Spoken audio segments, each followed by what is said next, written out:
In a shocking interview, Colombia's President Gustavo Petro was caught musing about getting rid of President Trump, as Trump's crackdown on South American drug cartels intensifies in the Caribbean, and tensions in the region are rising. Su misión no es cambiar a Trump.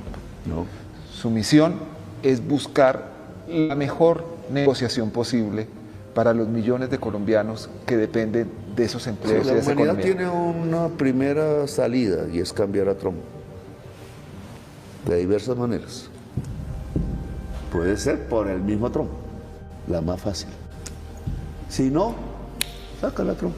What is the latest on Trump's armed conflict with South American drug cartels, and which countries are involved? Here's everything you need to know.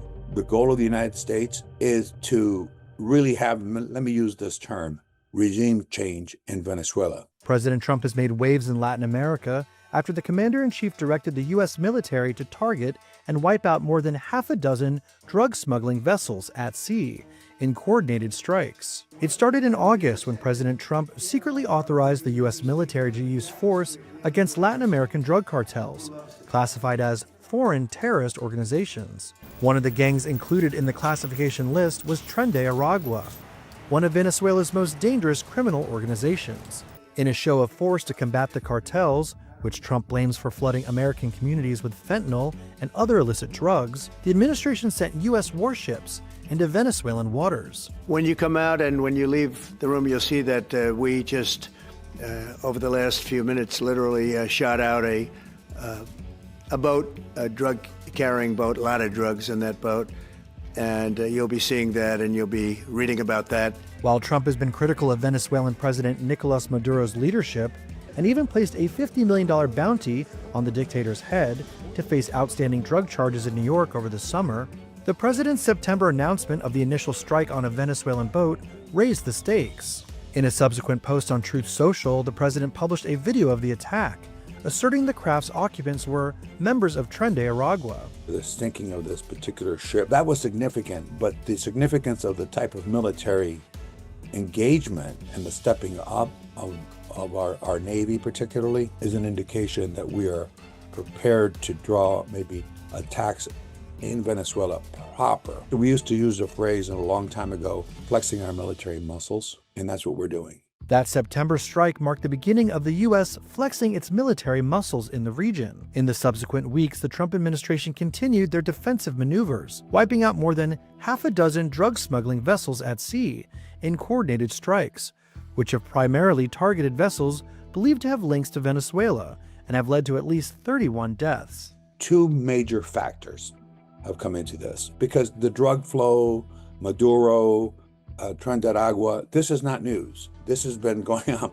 It's a narco state, but what is news, we have a president that has now put the drug trade and fentanyl and what's coming into the country as a number one priority. Number two, this Tren de Aragua issue is real. Maduro is in the drug business. What has changed is a difference in policy that is really going to try to step this up for the United States. Maduro has expressed deep concern with the U.S. deployment and attacks, calling it an illegal regime change attempt. As a result, he reportedly brought thousands of citizens in for a day of lessons on weapons handling and other revolutionary resistance tactics. And in what the Pentagon described as a highly provocative move, Venezuelan military aircraft even flew over a U.S. Navy ship, conducting counter-drug operations in the area.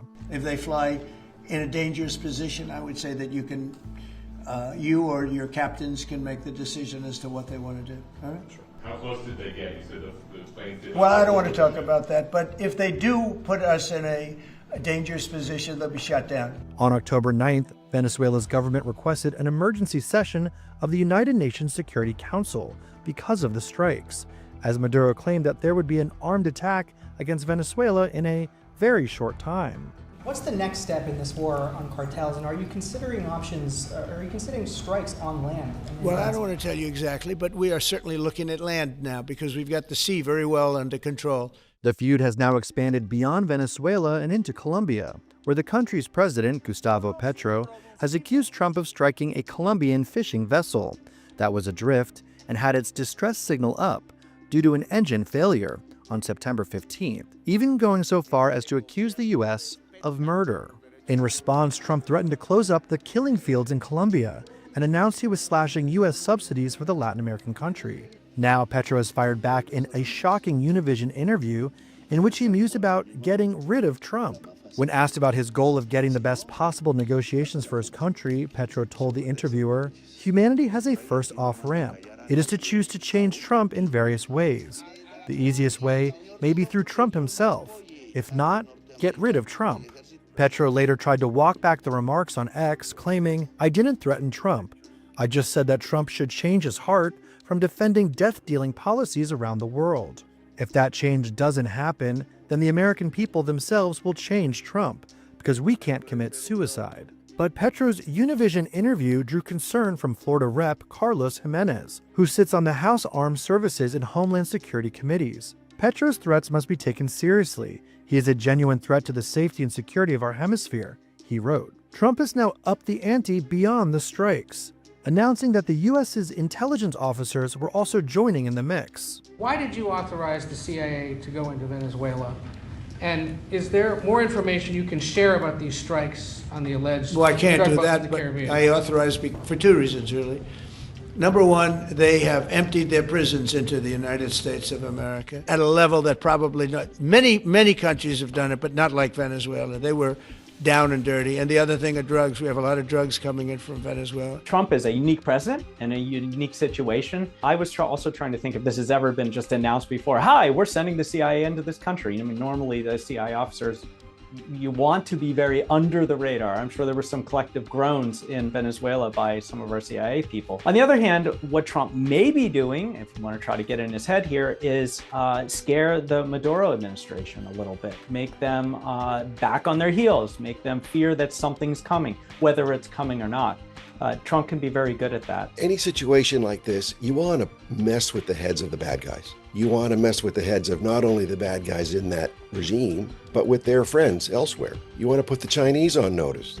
You want to put the Russians on notice. Say, we're going after this regime. If you interfere, that's going to be a problem. So the president wants to put that concern into the calculus of Chinese, Russians, Iran, whoever else. After the president's shocking confirmation of CIA clandestine operations, the Maduro regime reportedly offered to provide U.S. companies preferential contracts and access to all existing and future oil and gold projects in Venezuela as part of a deal discussed with Trump administration officials, according to the New York Times. Trump's response to the supposed deal was swift and to the point. He has offered everything. He's offered everything. You're right. You know why? Because he doesn't want to f*** around with the United States. Thank you, everybody. Thank you. It's not just Maduro and Petro who have been critical of America's actions. Members of Congress from both sides of the aisle have also spoken out. In early October, the Senate voted down a resolution, 48-51, to stop strikes against the drug trafficking boats off Venezuela's shores under the War Powers Act. Senators Tim Kaine, Rand Paul, and Adam Schiff are co-sponsoring a second push to force a vote on a War Powers resolution, which requires the president to notify Congress when there is a plan to initiate or escalate military actions abroad. In an interview with Call to Activism's Daily Mic Drop podcast, Kaine shared why he was hesitant about the U.S. strikes against the alleged drug boats. I think there's a significant likelihood that in one of these first 4 strikes already that it was a mistake. The Coast Guard stats show 1 in 4 ships that the Coast Guard interdicts for suspicion of drug activity has no drugs on it. So there's already a 1 in 4 chance that you're going to stop somebody. It's going to turn out that they don't have drugs. But the strikes keep coming.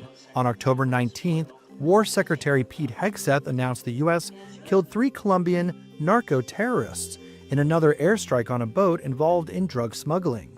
Those killed were allegedly members of a powerful Colombian insurgent group known as ELN. The Trump administration has told Congress that the U.S. is engaged in a, quote, non-international armed conflict with drug cartels. The Department of War told lawmakers that the trafficking gangs who were targeted in airstrikes were now designated as combatants, waging an armed attack on America because of a deadly surge in drug overdoses.